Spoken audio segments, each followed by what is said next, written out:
जय जिनेन्द्र बंधु, आज सुनते हैं राजा शेणिक और अनाथी मुनि के वैराग्य का प्रसंग। जो स्वयं अनाथ है वह दूसरों का नाथ कैसे बन सकता है? तरुण योगी के छोटे से उत्तर ने मगध सम्राट शेणिक के अहम ग्रस्त हृदय को सहसा झकझोर दिया। राजगृह के बाहर मंडित कुक्षी नाम का एक उद्यान था। उद्यान में तरह तरह के वृक्ष, लता हवा के हल्के हल्के झोंकों से जैसे मस्ती में झूम रहे थे। सब ओर रंग बिरंगे सुंदर और सुगंधित पुष्प खिले हुए थे। शीतल मंद समीर अपने हल्के झोंकों के साथ मुक्त भाव से सौरभ बिखरता हुआ चल रहा था। विहार यात्रा करते हुए मगध अधिपति शेणिक एक दिन अकल्पित ही इधर आ निकले। सम्राट ने देखा उद्यान के एक कोने में वृक्ष के नीचे एक तरुण योगी कब से ध्यान लगाए खड़े हैं। उनकी स्निग्ध निर्मल दृष्टि अपलक नासिका के अग्रभाग पर जमी हुई है। शरीर सीधा दंडयमान प्रस्तर प्रतिमा की तरह सर्वथा स्थिर है। उनके विशाल ललाट पर अद्भुत तेज चमक रहा है, जैसे कोई दिव्य ज्योति अंदर ही अंदर जल रही है और चारों ओर उसकी प्रभा विकीर्ण हो रही है। उनके पद्म गौर मुखमंडल पर सुकुमार सौंदर्य दमक रहा है। सम्राट योगी की ओर अपलक देखता रहा। उसे लगा जैसे सर्वलोक का कोई देव कुमार अभी अभी संन्यास लेकर धरती पर उतरा है। समाधि का समय पूरा हुआ। मुनि ने ध्यान खोला। देखा सामने मगध अधिपति विचारों में कुछ खोए खोए से करबद्ध खड़े हैं। मुनि की तेज दीपक मुद्रा के समक्ष सम्राट का राज गौरव से गगन उन्नत मस्तक भी सहज श्रद्धा से झुक गया। विनय पूर्वक सम्राट बोले, मुनीन्द्र, भोग की अवस्था में योग, आनंद और विलास के समय में विरक्ति। तुम्हारा सहज सुकुमार सौंदर्य कठोर मुनिचर्या के योग्य नहीं है। तुम अभी भिक्षु कैसे बन गए? मुनि ने गंभीरता पूर्वक उत्तर दिया, राजन, मैं अनाथ था, कोई सहारा नहीं था, इसलिए भिक्षु बन गया। शेणिक ने मन ही मन सोचा, ठीक ही तो है। अनाथ और असहाय लोगों के लिए भिक्षु होने के सिवा और चारा ही क्या है? सम्राट के अंतर्मन में सहज करुणा जगी।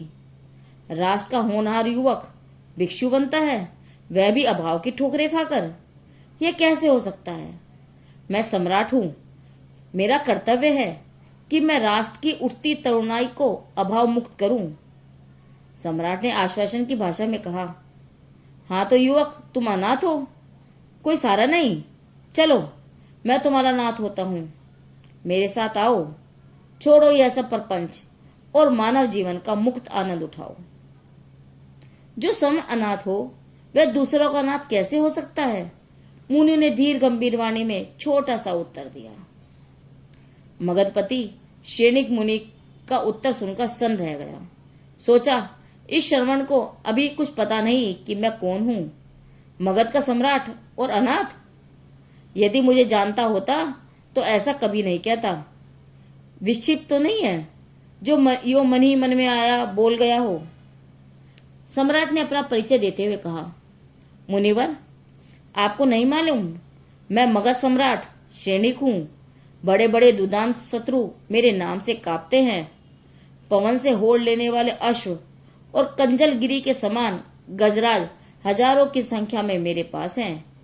वैभव के अक्षय भंडार भरे हुए हैं। सामने खड़े महलों की गगनचुंबी अटकलें मेरे ऐश्वर्य की कहानी कह रही हैं। बड़े बड़े वीर योद्धा मेरे समक्ष नतमस्तक हैं। हजारों ही दास दासी प्रतिक्षण मेरे सामने हाथ जोड़े खड़े रहते हैं। आपको मालूम नहीं, इसलिए मुझे अपने मुंह से अपना परिचय देना पड़ रहा है। आप चलिए, राजमहलों में आनंद से रहिए। सैकड़ों सेवक सेविकाएं आपकी सेवा में प्रस्तुत रहेंगे। एक से एक अप्सरा जैसी सुंदर युवतियां आपकी प्रसन्न दृष्टि की प्रतीक्षा में खड़ी रहेंगी। मैं जानता हूं मगध सम्राट, आपको और आपके वैभव तथा ऐश्वर्य को, पर जिस वैभव और ऐश्वर्य पर आपको इतना गर्व है, क्या आप भरोसा कर सकते हैं कि वह विपत्ति में आपकी सहाय होगी? संकट और व्याधियों से वह आपको बचा सकेगी? मुनि के तीखे प्रश्न पर शेनिक गंभीर हो गया। भौतिक वैभव की आस्था डगमगाने लगी। मुनि ने आगे कहना चालू रखा, सम्राट, यह वैभव तो मेरे पास भी कुछ कम नहीं था, किंतु वह मेरी रक्षा नहीं कर सका, मुझे प्राण नहीं दे सका। जानते हो, मैं कौशाम्बी नगर श्रेष्ठी का पुत्र था। सैकड़ों ही सेवक सेविकाएं करबद्ध मेरी सेवा में जुटे रहते थे। धन वैभव का अंबार लगा था। माता पिता का मुझ पर अपार प्रेम था।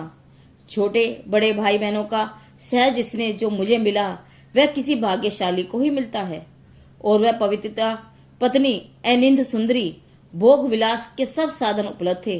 पर क्या? जब यश सब कुछ तुम्हें उपलब्ध था, तब तुम अनाथ कैसे और क्यों भिक्षु बने? मगध सम्राट का प्रश्न था। कृत्रिम नहीं, बिल्कुल सहज। भौतिक वैभव संपन्न सम्राट समझ नहीं पा रहे थे कि इतने बड़े ऐश्वर्य के सिंहासन पर भी यह तरुण अनाथ कैसे हो गया और भिक्षु क्यों बन गया। मुनि और सम्राट के वैचारिक धरातल में बहुत बड़ा अंतर था। दोनों दो किनारों पर, एक की बोलने की भाषा आध्यात्मिक थी तो दूसरे की भाषा निरी भौतिक। मुनिराज बोले, एक दिन मेरी आंखें दुखने लगी। अनेक वैद्य आए, मन तंत्र और औषधि करके हार गए। जड़ी बूटी कोई काम नहीं कर सकी। मैं भयंकर वेदना से झटपटाता रहा। मेरे माता पिता पानी की तरह बन बहा रहे थे।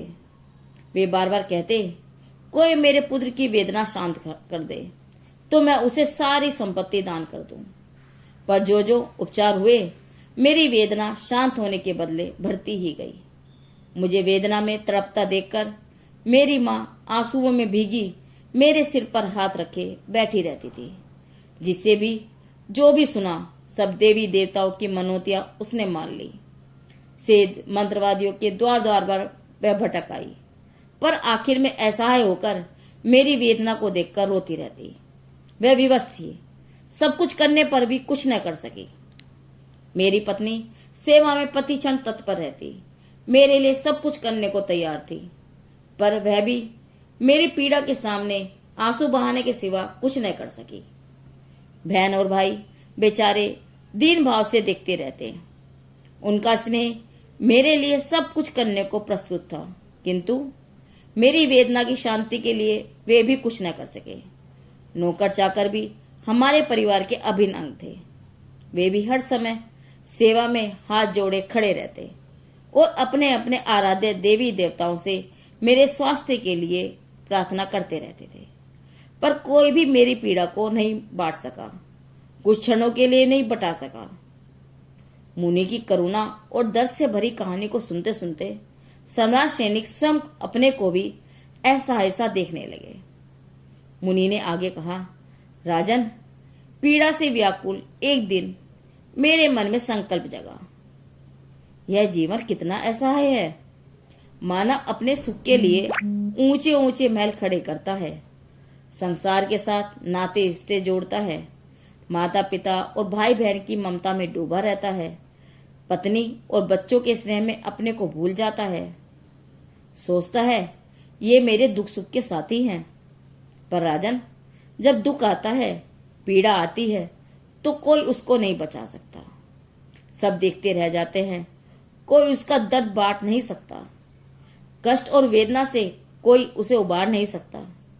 बस यह मेरी अनाथता व असहायता थी।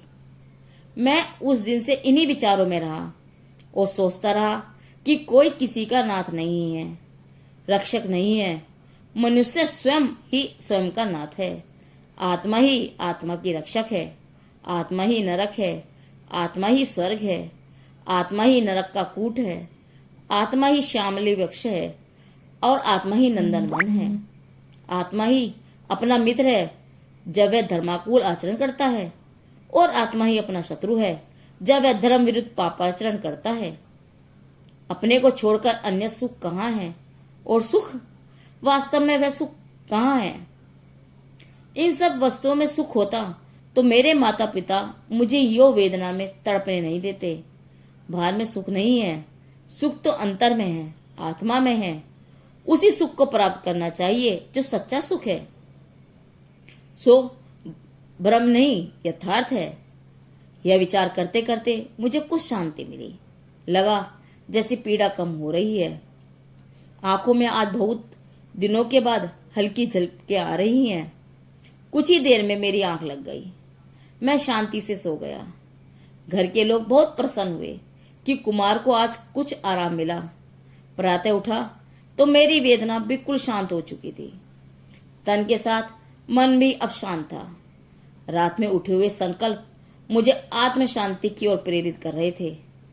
माता पिता के हृदय की ममता अब मुझे नहीं रोक सकी। पत्नी का स्नेह मुझे नहीं बांध सका। मैं उसी दिन भौतिक ऐश्वर्य के प्रकाश में जगमग करता हुआ समृद्ध घर छोड़कर निकल पड़ा। मैंने मुनि व्रत ले लिया, साधना में लीन हो गया। अब मुझे अपूर्व शांति मिल चुकी है। मेरी दीनता मिट चुकी है। मैं अब अपना नाथ बन गया हूं, अपना सहारा खुद हूं। सम्राट सैनिक ने जीवन की इस अनाथता को जीवन में पहली बार समझा। भौतिक वैभव का दर्प गल गया। मगध का नाथ अब अपने आप को अनाथ देखने लगा। जिस भौतिक बल पर विश्वास किए वे अपने को संसार का नाथ मान रहा था, उस भौतिक बल और साधनों की निसारता असहायता का अनुभव सम्राट के मन को उद्दलित कर उठा। मुनि की वाणी में आत्मानुभूति की तीव्र धड़कन थी, जो उनकी आत्मनाथता को व्यक्त कर रही थी। सम्राट को आज सच्ची नाथता के दर्शन हुए। वे श्रद्धा से मुनि के चरणों में झुक गए। राजा सैनिक और अनाथी मुनि के वैराग्य का कथानक यहाँ पूरा हुआ। जिनदेव की वाणी आगम वाणी।